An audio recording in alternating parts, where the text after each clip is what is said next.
இந்த பொண்ணோட வீட்டுல இருக்க எல்லாரும் எக்ஸ்பைரியான சீ ஃபுட்டை சாப்பிட்றாங்க.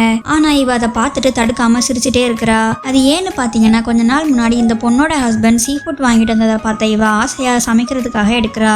ஆனா அதை எடுக்காதுன்னு அடிச்ச அவனும் அடுத்த வாரம் என்னோட அம்மா அப்பா வராங்க, இது அவங்களுக்காக வாங்கினது, நீ தொடாதுன்னு சொல்லிடுறான். இவளும் அதுக்கு சீ ஃபுட் அவ்வளவுதான் வச்சு சாப்பிடக்கூடாதுன்னு சொன்னாலும் கேட்காம அவன் அதை எடுத்துட்டு போய் ஃப்ரிட்ஜில் வைக்கிறான். ஒரு வாரம் கழிச்சு வந்த அவனோட அம்மா அந்த ஃப்ரிட்ஜில் இருந்த சீ ஃபுட் எடுத்து சமைக்கிறாங்க.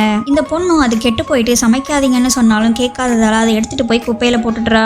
இதனால கோவமான இவ ஹஸ்பண்டும் அவனோட அம்மாவும் இவளை போட்டு அடிக்கிறாங்க. அடிச்சதுல மயங்கின இவ கொஞ்ச டைம் கழிச்சு எழுந்து பார்த்தா மறுபடியும் அவ ஹஸ்பண்ட் சீ ஃபுட் வாங்கி ஃப்ரிட்ஜில் வைக்கிற அதே டைமுக்கு டைம் டிராவல் பண்ணி போயிடுறா. இந்த டைம் இவ எதுவும் சொல்லாம அவங்க சாப்பிட்றத பார்த்து சிரிச்சுட்டே இருக்கிறா. கொஞ்ச டைம் வாக்கிங் போயிட்டு வரேன்னு வெளியே போன அவ திரும்ப வந்து பார்த்தா எல்லாரும் மயங்கி இருக்கிறாங்க. அதனால அவங்க எல்லாரையும் ஹாஸ்பிட்டல்ல கொண்டு போய் சேர்க்கிறா. ஆனா அவனோட அப்பா மட்டும் ஹாஸ்பிட்டல் போகும்போதே இறந்து போயிடுறாரு. அப்போ ஹாஸ்பிட்டல்ல ட்ரீட்மெண்ட்ல இருந்த அவனோட அம்மாவோ பில் எவ்வளோன்னு கேட்க இவ அமௌண்ட்டை சொன்னதும் ஹாஸ்பிட்டல்லாம் வேணாம் வீட்டுக்கு போலாம்னு போயிடுறாங்க. வீட்டுக்கு வந்த அவனோட அம்மா அந்த கெட்டு போன சீ ஃபுட் கொஞ்சம் மீதி இருந்ததால மறுபடியும் அதை எடுத்து சமைச்சிட்டு இருக்கிறாங்க.